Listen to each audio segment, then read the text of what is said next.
Motion की आने की जरूरत हुई। पार्लियामेंट्री डेमोक्रेसी का ये हाल हो गया है कि इस सदन में कोई चर्चा ही नहीं होती। अब नो कॉन्फिडेंस जैसी मोशंस को लाके मणिपुर की चर्चा करके आज हाउस काम कर रहा है। और यही कारण है कि 16वीं लोकसभा के इस सरकार के पिछले 9 सालों में 16वीं लोकसभा में सबसे कम सिटिंग्स हुई थी और ये वाली तो 1957 के बाद मुझे लगता है सबसे कम होगी।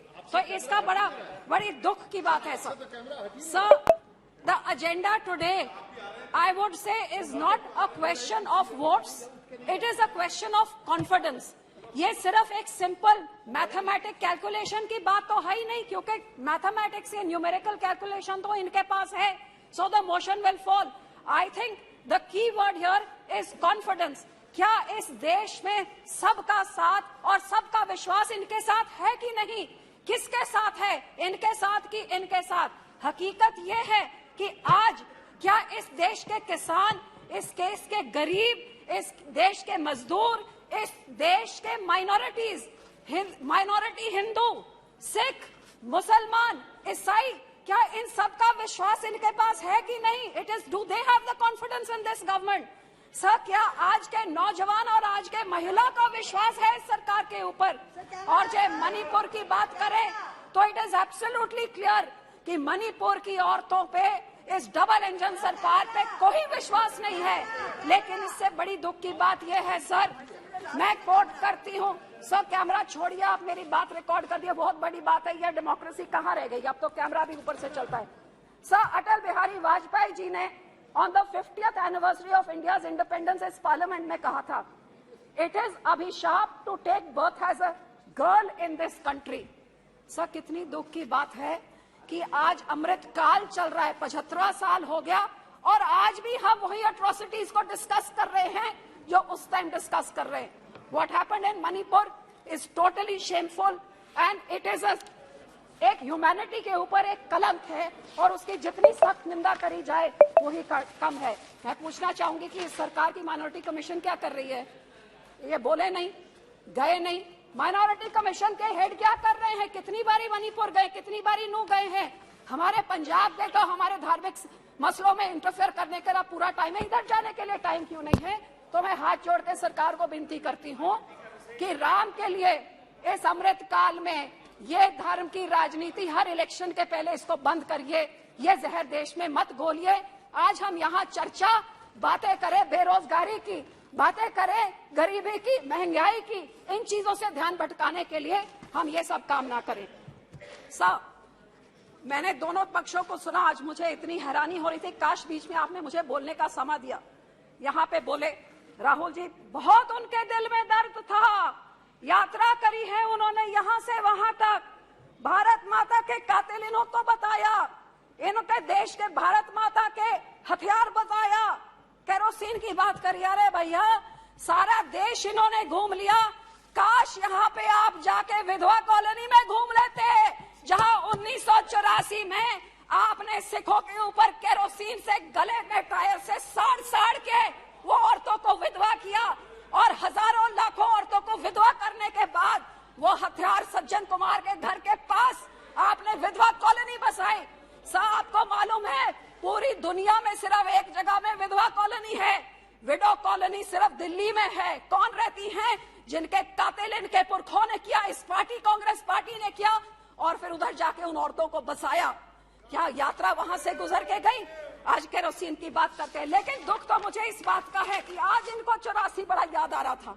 यहाँ के बोलने वाले भी जब इनको कटाक्ष करना होता है तभी 84 याद आता है। अरे भैया, 9 सालों में 84 को इंसाफ देने का क्यों नहीं अंदर ठोसा इनको? आज तक क्या 84? आप कितनी बारी विधवा कॉलोनी गए हैं? हकीकत ये है, दुख इस बात का है कि जब मणिपुर की बात होती है तो वो राजस्थान की बात करते हैं, वो राजस्थान की बात सुन के तो फिर दोनों रल मिल के 84 की बात करते हैं। ये बहुत हो चुका सर, अब दोनों जने ये सारा ड्रामा, ये सारा नाटक बंद करें। हमारे सिख कौम के साथ हम पूछना चाहते हैं, हम किस पे कॉन्फिडेंस करें? इन्होंने जो किया आपके सामने हमारे कत्लेआम करें, हमारे धार्मिक संस्था पे अकाल तख्त साहब गोल्डन टेम्पल को टैंक से, आर्मी से बिल्कुल टेटेरी करके खत्म कर दिया, हमारे पंजाब के टुकड़े टुकड़े करके पंजाबी स्पीकिंग एरिया निकाल के दूसरी स्टेट बना दी, हमारी राजधानी हमसे खोली, हमारा पानी हमसे खो लिया। कौन सा नहीं किया है, लेकिन इन्होंने क्या किया है? ये कौन से कोई कम है? मैं यहाँ पे ये पूछना चाहती हूँ कि जो सिखों ने 1947 में देश का साथ दिया, देश की आजादी के लिए सबसे बड़ी कुर्बानियां हमने दी, हर एक अल्पसंख्यक ने दी, क्योंकि सब माइनॉरिटीज ने देश की आजादी में योगदान दिया। लेकिन मुझे मान है हमारे सिखों ने सबसे बड़ी, जो फांसी की आप लिस्ट में गिन लीजिए, काला पानी में देख लिए, सबसे ज्यादा हमारे पंजाब के जिन्होंने इस देश को आजाद किया। और आजादी के बाद ये देश 1966 में जब खाने को अन्न पूरा नहीं होता था, the country was looking at starvation, हमारे किसान है जो ग्रीन रेवोल्यूशन लाके उन्होंने इस देश का पेट भरने का काम किया।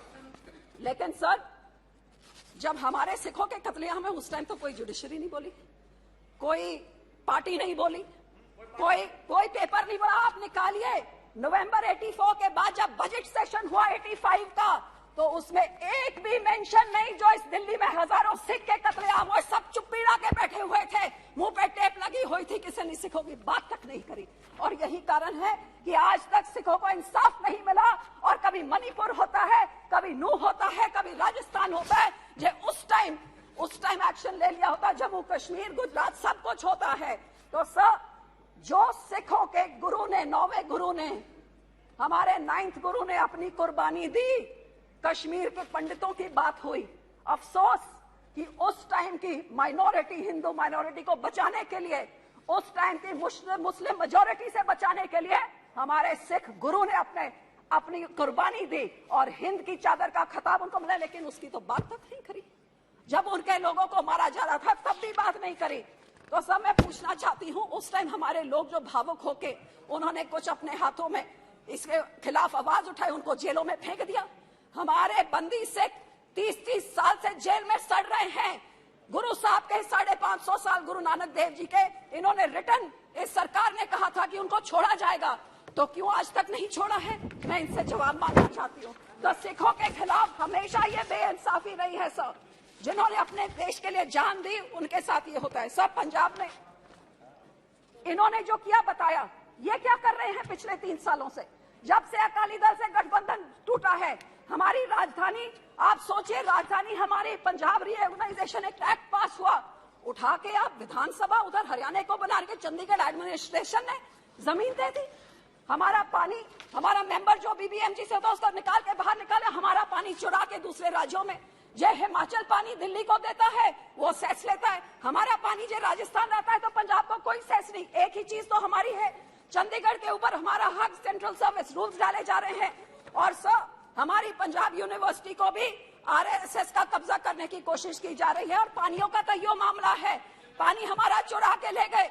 लेकिन आज जब सारा पंजाब पानी में डूबा हुआ है तो उस पंजाब के हाथ पकड़ने के लिए कोई नहीं है। आपको हैरानी होगी सर कि जब हिंदुस्तान में कोई आपदा होती है, जब कोविड हुआ तो यहाँ लंगर सिखों ने लगाया, जब यहाँ पे लॉकडाउन हुआ लंगर सिखों ने लगाया, जब कोविड हुआ आप दोनों से किसी से ऑक्सीजन पूरा नहीं होता, लंगर हमने लगाए।